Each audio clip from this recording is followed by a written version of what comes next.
Alright, magandang gabi na sa ating mga viewers Luzon, Visayas at Mindanao all over the world. Welcome naman sa ating panibagong video, panibagong reaction, mga ka-action, mga kakamping. Una sa lahat, pagpasensya nyo na, medyo maingay ho ang ating audio. Gawa ng laslamay ho dyan sa aming kapitbahay. Maraming salamat po sa lubos nyong pag-unawa. So may gusto lang ho ako na i-share ho sa inyo. Kasi itong mga anti-Marcos ho, magaling ho ito magpili ng video at i-upload at ipalabas na wala daw sumasalubong dito kay Mr. President Bongbong Marcos. Example natin, kukuha ko sila ng video na hindi masyado gaano katao, tapos ipalabas nila na wala daw sumasalubong kay Mr. President Bongbong Marcos kapag bumibisita ito, lalong-lalo na sa mga nasalanta ng kalamidad. Ginagawa ho tayong mga sunga-sunga nitong mga anti-Marcos, mga ka-action. Eto ho, may gusto lang ho ako na i-share sa inyo. At eto, sampal ho ito sa inyo ha. Panoorin nyo po ito, mga ka-action, mga kakamping.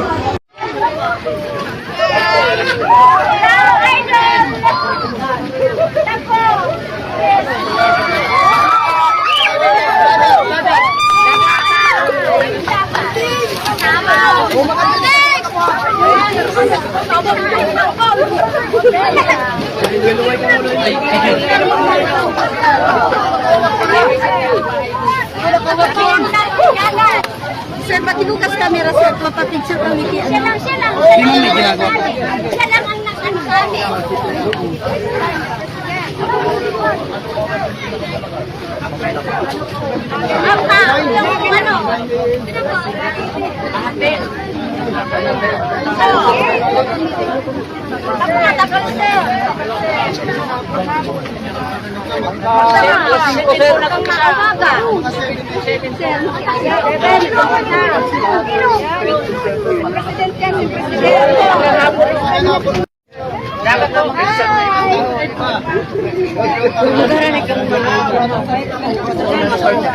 Okay lang po, sir. Okay lang po. Nakalaan sa'yo.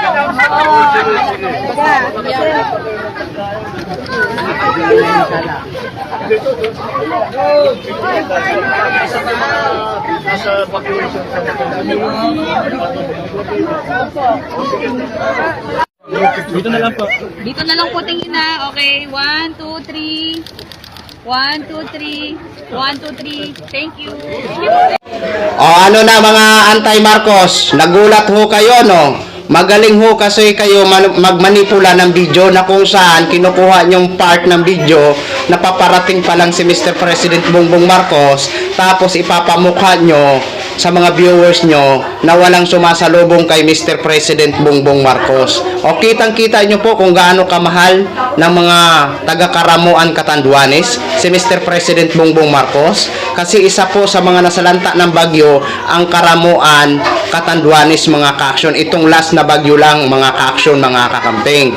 O kitang-kita nyo naman kung gaano kasaya at bilang isang karangalan sa kanila na mabisita ni Mr. President Bongbong Marcos ang kanilang komunidad. 'Di ba? Yan po ang talagang napakaganda na ginagawa ni Mr. President Bongbong Marcos na bumibisita sa ating mga kababayan na nasalanta ng kalamidad. 'Di ba? Kaso itong mga anti-Marcos, magagaling ho ito magmanipula ng mga video at ipapamukha nila sa mga viewers nila na wala daw sumasalubong dito kay Mr. President Bongbong Marcos. So parang hindi naman ako nakasubaybay dito kay Mr. President Bongbong Marcos sa tuwing ito pumupunta doon sa mga iba't ibang mga evacuation center sa mga kalugaran na kung saan nasalanta ang ating mga kababayan. Ginagawa nyo naman po kami mga syunga-syunga dito. 'Di ba? Galing-galingan nyo naman ang paggawa ng mga video nyo at mga paninira nyo.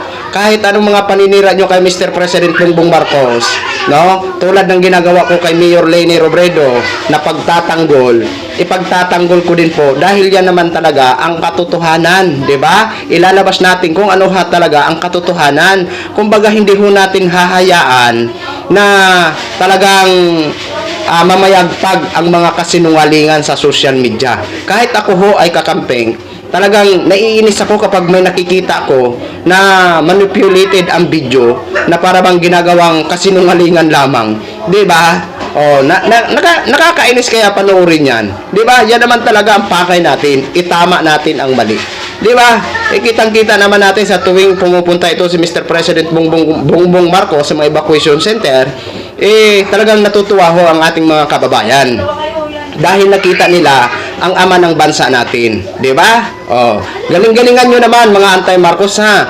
So, kahit ako ay kakamping, uulitin ko, tumitindig po ako sa kulay rosas, pero hindi sa akin ang hadlang na sumuporta kay Mr. President Bongbong Marcos sa kanyang mga magagandang ginagawa. So, yun lang.